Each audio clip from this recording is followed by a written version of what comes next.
Radio Lomé, il est 12h30 minutes.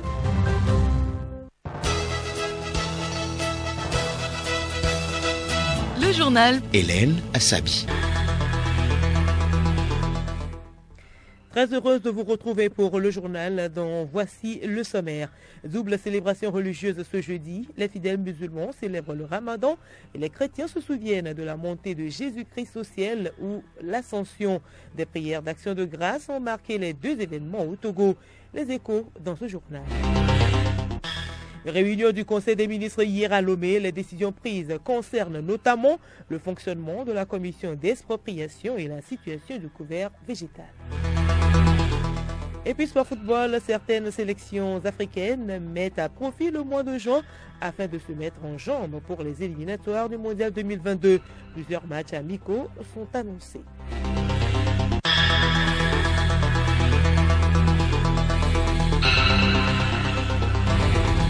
radiolomé.tg. Mesdames et messieurs, une fois encore, bonjour. La communauté musulmane au Togo célèbre aujourd'hui la fête du Ramadan ou l'Aïd el-Fitr. À l'occasion, les fidèles de Mahomet ont rendu grâce à Dieu ce matin au lycée de Tokoin à Lomé. Cette grande prière musulmane marquant la fin du carême a été dite en présence du représentant du chef de l'État, le ministre d'État Payadoa Boupessi. Reportage Théophile Dendako.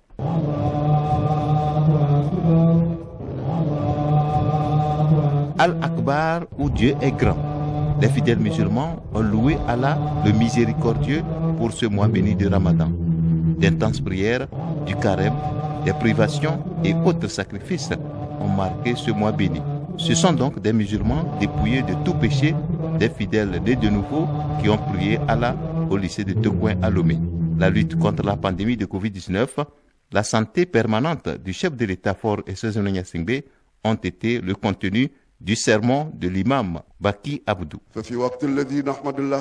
Vous êtes sortis du mois béni de Ramadan, le mois de jeûne, le mois de l'espoir, de l'optimisme et de la bienfaisance. Vous aviez donc jeûné au sein de ces journées, vous aviez invoqué Allah, le Tout-Puissant, pour qu'il vous accorde sa miséricorde. Oh, vous les croyants, soyez constants, tenez ferme et craignez Allah par la persévérance dans la constance et aussi par les mesures de la prévention, dites mesures barrières, nous arriverons. Les efforts de la communauté musulmane contre la pandémie de Covid-19 ont aussi été relevés par El Hadj Inoussa Bouraïma, président de l'Union musulmane du Togo. La religion musulmane est une religion de paix. Et le message de l'imam d'insister davantage sur la Covid. Il y a beaucoup de passages dans la tradition islamique qui disent que n'amenez pas la maladie là où elle n'est pas, ou lorsque vous êtes malade, donc ne quittez pas votre pays, de peur d'aller transmettre la maladie quelque part. Et puis quand la maladie est chez vous, ne fuyez pas, restez de peur d'aller donner la maladie à un autre. Donc, nous avons souhaité que Dieu emporte cette maladie-là. La maladie, il faut faire preuve de patience, il faut être patient. La fête du Ramadan coïncide cette année avec l'ascension ou la montée de Jésus au ciel, un symbole de dialogue interreligieux selon Inoussa Bouraïma. En fait, cette prière qui est recommandée également, c'est pour rendre grâce à Dieu d'avoir permis aux vivants d'accomplir le jeûne de Ramadan. Cette année, curieusement, il coïncide avec l'ascension. En réalité, il faut vivre ensemble. C'est Dieu qui a créé toutes les confessions religieuses. C'est un symbole de dialogue interreligieux et donc de pacification, de la pérennisation de la paix dans un pays donné. Le représentant du chef de l'État, le ministre d'État, Payadoa Boupessi, a adressé un message à l'Union musulmane. Pour l'essentiel, c'est juste pour vous féliciter. Merci. Vous souhaitez bonne fête. Merci. Que Allah exauce vos prières. Et merci d'avoir prié pour le président de la République. Merci beaucoup. Nous rendrons fidèlement compte de tout ce que nous avons entendu. On continue avec l'ascension. Voilà, exactement. Maintenant, nous partons dans nos églises. On vous attend. La fête se poursuit en famille dans le strict respect des mesures barrières. À Takwame, c'est l'imam de la mosquée centrale de la ville qui a dirigé la prière de Ramadan au complexe scolaire Jean Bizou à Takwame pour le compte rendu. Avec les fidèles, El Hadj Adamou Garba a remercié Allah le miséricordieux pour ses bienfaits, notamment la santé en cette période de la pandémie du Covid-19. Les musulmans de Logou ont également demandé à Dieu de continuer à bénir le Togo, accorder longue vie au chef de l'État fort et Sozuna Nyassingbe, afin que tous ensemble, ils connaissent prochainement un autre Ramadan beaucoup plus radieux, dans la paix et le bonheur. La prière s'est bien déroulée dans le respect des mesures barrières contre la Covid-19, en présence du préfet de Logou, Akako Edo, ainsi que des maires de la préfecture de Logou. Jean Mizo, agence togolaise de presse à Atapamé pour Radio Lomé. Et coïncidence cette année, les chrétiens du monde entier fêtent également aujourd'hui l'Ascension ou la montée de Jésus-Christ au ciel 40 jours après sa résurrection. Chez les fidèles catholiques, des messes ont été dites ce matin. À Lomé, ils étaient nombreux à faire le déplacement des paroisses Immaculée Conception de Nié-Konakwe et Saint-Antoine de Padoue de Hanukopi. Paco Johnson.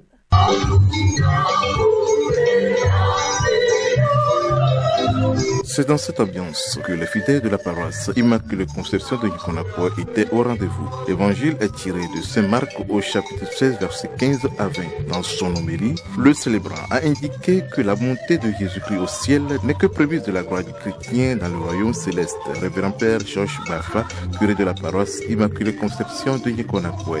Le Verbe s'est fait chair, Jésus-Christ donc, vrai Dieu et vrai homme. Il a accompli la mission de salut et maintenant il nous soustrait sa présence physique. Il change de mode de présence, il se retire. Mais avec notre humanité figurée, il a pris notre corps, il a réalisé notre salut avec notre corps. Et il est introduit au sein de la Sainte-Trinité. Donc quand nous célébrons l'Ascension, nous devons pouvoir contempler cette dimension-là. Où déjà, là où est la tête, tout le corps, il nous attire vers lui. À Hankopé, l'ambiance était la même. Pour le célébrant, le père Christophe Honoré Tougman, vicaire de la paroisse Saint-Antoine de Padoue, l'ascension du Christ ne signifie pas la fin de la souffrance humaine.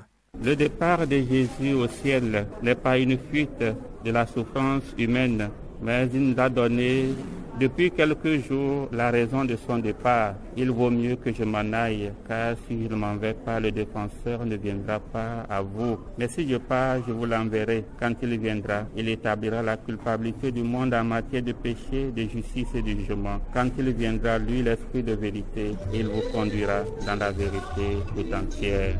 Bonne fête de l'Ascension à toutes et à tous dans le respect des mesures barrières. L'Ascension ou la montée de Jésus-Christ au ciel est l'une des commémorations les plus importantes pour les chrétiens catholiques, protestants et orthodoxes. Elle exprime un nouveau mode de présence du Christ. Et quel est le vrai sens de cette fête? Que représente-t-elle pour ceux qui la célèbrent? Et pourquoi passe-t-elle inaperçue chez d'autres dénominations? Élément de réponse dans ce magazine de Abidé Lemou.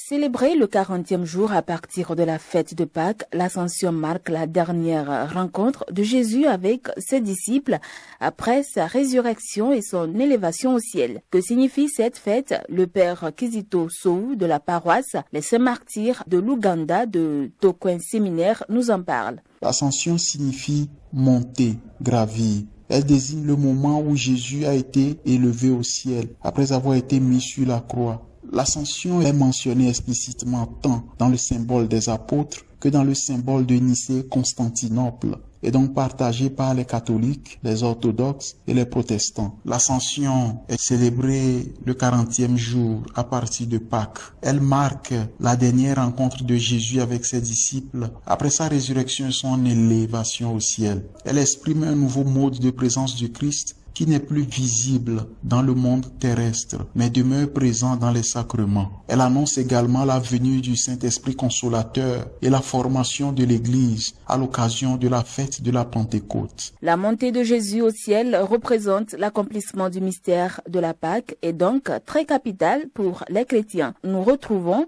le père Sou Kizito. L'ascension de Jésus est absolument essentielle pour notre vie quotidienne. En effet, Jésus est monté au ciel pour donner un nouvel élan à notre existence terrestre. Si notre vie sur terre a un sens aujourd'hui, c'est parce que Jésus, lui, n'y est plus. Il est monté au ciel à la droite du Père pour régner éternellement. Le mouvement de Jésus vers le ciel produit dans notre vie un mouvement vers une mission précise qui nous a été confiée en tant que disciples de Jésus. Pour les chrétiens que nous sommes, l'ascension est ainsi l'accomplissement du mystère de la Pâque. Jésus s'est abaissé jusqu'à la mort pour que les femmes et les hommes s'élèvent à la gloire divine. Si pour les catholiques, les protestants et les orthodoxes, cette fête est indispensable, les églises charismatiques, elles, reconnaissent la montée de Jésus au ciel, mais n'en font pas tout un plat. Pasteur Chardet, responsable de l'église La Restauration Divine de Vaposito. L'ascension, bien la levée de Jésus-Christ à aller au ciel, c'est une réalité. Mais Jésus n'a pas dit que si je pars, vous allez organiser une fête. Mais la Bible n'a pas interdit fête. Ça ne gêne pas la foi. Ce n'est pas aussi un péché. Donc si quelqu'un le fait, ce n'est pas un péché. Mais ce n'est pas aussi écrit. Mais quand même, nous voyons des autres dénominations qui ont marqué ça. Nous, les charismatiques, quand on voit que Jésus est monté au ciel, nous, on se prépare maintenant pour la Pentecôte, pour que nous soyons remplis du Saint-Esprit. Parce que si tu n'as pas le Saint-Esprit, Jésus ne peut pas venir le retour pour te prendre pour aller. Quand nous voyons Jésus partir, nous nous posons la question, comment est-ce que nous, on va faire aussi pour aller? On enseigne pourquoi Jésus est ressuscité jusqu'à aller au ciel. Qu'est-ce que ça donne à l'Église? Et puis on parle de ça. Et nous nous préparons alors au sein de l'Église. Mais on ne fait pas des tapages comme on a l'habitude de faire à la résurrection. Quoi qu'il en soit, que l'élévation de Jésus au ciel nous apporte à tous paix, joie et bonheur. Écoutez Radio Lomé et vous avez tout le Togo dans votre maison. Le Conseil des ministres s'est tenu hier sous la présidence du chef de l'État Faure Essouzna Gnassingbé. Au menu des travaux, un avant-projet de loi, un projet de décret et 4 communications. Le projet de décret adopté porte sur l'attribution, l'organisation et le fonctionnement de la commission d'expropriation. Professeur Akoda Iwadan, ministre en charge de la communication. La commission d'expropriation COMEX a été créée pour gérer d'une manière participative et systémique le processus d'indemnisation et de compensation des personnes affectées par les expropriations pour cause d'utilité publique. Tirant les enseignements de la pratique récente, ce projet de décret vient compléter le décret existant par des dispositions relatives aux modalités de mise en place et de fonctionnement des commissions ad hoc qui pourront être créées au besoin pour la gestion des expropriations sur des projets complexes et stratégiques. Cette évolution permettra d'associer notamment des personnes ressources telles que les préfets, les maires, des personnalités indépendantes, des membres du gouvernement pour la libération des emprises de certains projets jugés complexes et stratégiques. À l'instant, le ministre en charge des droits de l'homme, Christian Trimois. Et bientôt, le Togo va célébrer la journée de l'arbre. Et pour préserver ce couvert végétal, une série de mesures sont également envisagées. Nous retrouvons le ministre en charge des droits de l'homme, Christian Trimois. Le Conseil des ministres a écouté un premier compte-rendu du ministre de l'Environnement et des Ressources forestières informant sur la situation du couvert végétal de notre pays et de l'exportation du bois brut. Afin de gagner le pari du développement durable et profitable aux populations, le gouvernement entend lancer une campagne de reboisement massif visant à planter 1 milliard d'arbres au cours des 10 prochaines années. Pour préserver ce couvert végétal, une série de mesures sont envisagées, notamment l'interdiction de l'exportation de bois brut ou semi-brut.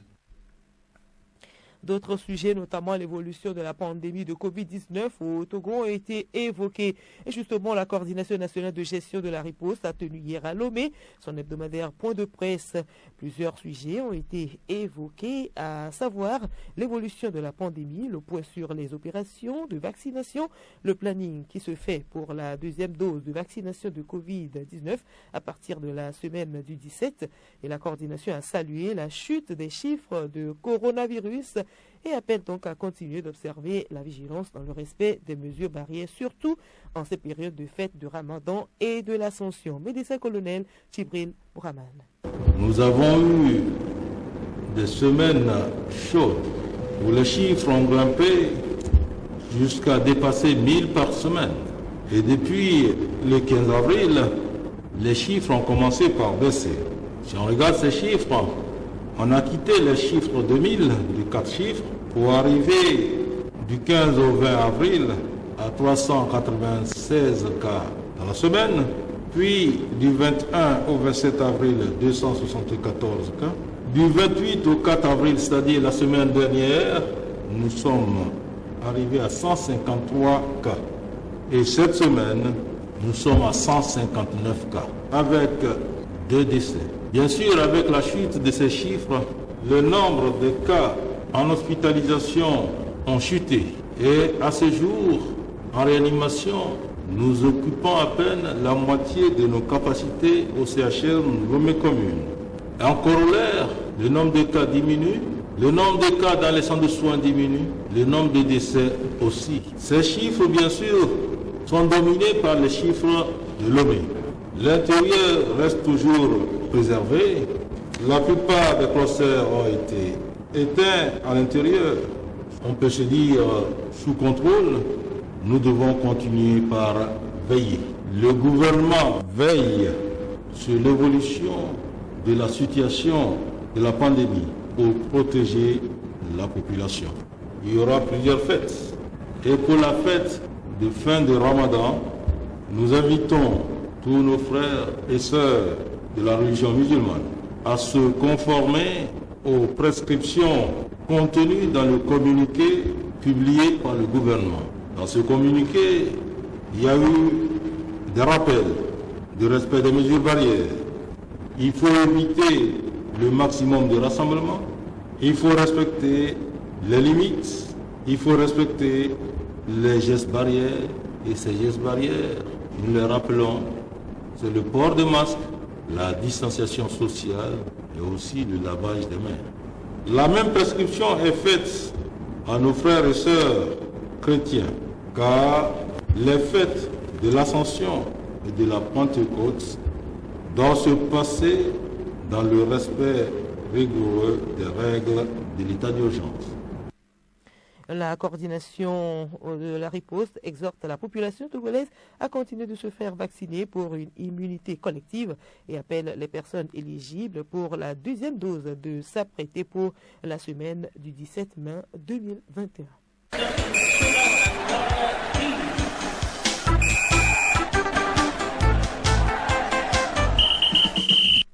Sport football au menu de la page, le programme des quarts de finale aller des coupes continentales, notamment les différentes affiches rencontres amicales prévues pour le mois de juin. En page nationale, alors que le championnat de première division aborde ce week-end sa 10e journée, le capitaine de l'AS OTR a signé pour ASCO de Kara, Sylvie Lawson. Après 5 années passées au sein de l'équipe des collecteurs d'impôts, Madjedje Jalilou a décidé de se lancer de nouveaux défis. Le désormais ex-capitaine de l'AS OTR, club leader de la poule A du championnat d'élite, s'est engagé avec ASCO de Kara, dauphin de l'ASCK, dans la poule B. L'information a été annoncée via la page Facebook de l'AS OTR. L'AS OTR est heureuse d'annoncer le transfert de son capitaine, Madjedje Jalilou, pour le club ASCO de Kara, après 5 ans de bons et loyaux services rendus au club. Merci infiniment et bon vent, capitaine Madjedje, pouvait-on lire dans la publication. Formé au centre de formation Académie Ange de Coma à Sokodé, le latéral droit est passé par Tchaoudou Athletic Club et Unisport de Sokodé. Sur le continent, certaines sélections africaines mettent à profit la fenêtre FIFA du mois de juin prochain pour se mettre en jambes en vue du démarrage des éliminatoires du Mondial 2022 reporté à septembre. C'est le cas de l'Algérie qui prévoit 3 matchs amicaux. Le 3 juin, les Fennecs seront face à la Mauritanie avant d'affronter le Mali le 6 et la Tunisie le 11. Le Sénégal, le premier adversaire du Togo dans les qualifications pour Qatar 2022, devrait jouer le Cap-Vert entre le 7 et le 8 juin à Thiès. Une seconde rencontre devrait être programmée. Pour leur part, les étalons du Burkina Faso se mesureront d'abord aux éléphants de la Côte d'Ivoire, puis aux lions de l'Atlas du Maroc. Venons-en aux coupes africaines. Les quarts de finale aller se disputent ce week-end. En Ligue des Champions, Al Ahly d'Égypte joue Mamelodi Sundowns d'Afrique du Sud. MC Alger sera face à Wydad du Maroc. Tandis que CR Belouizdad d'Algérie affronte Espérance de Tunis, Kaiser Chiefs d'Afrique du Sud défie Simba de Tanzanie. En Coupe CAF, CX Sfaxien de Tunisie sera au révélateur de JS Kabylie d'Algérie. Coton Sport du Cameroun reçoit Jaraf du Sénégal, Orlando Pirates d'Afrique du Sud attend Raja du Maroc. Puis Enyimba du Nigeria se déplace chez Pyramides d'Égypte. Les matchs retour sont programmés pour le week-end prochain.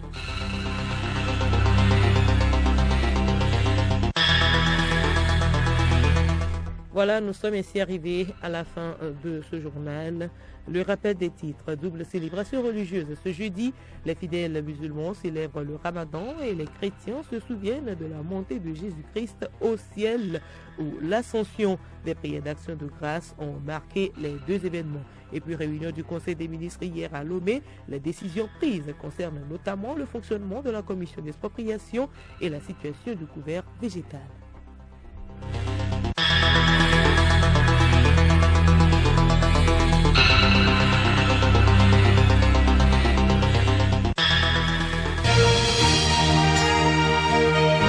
Radio Lomé, boîte postale 434, email radiolomé@radiolomé.tg.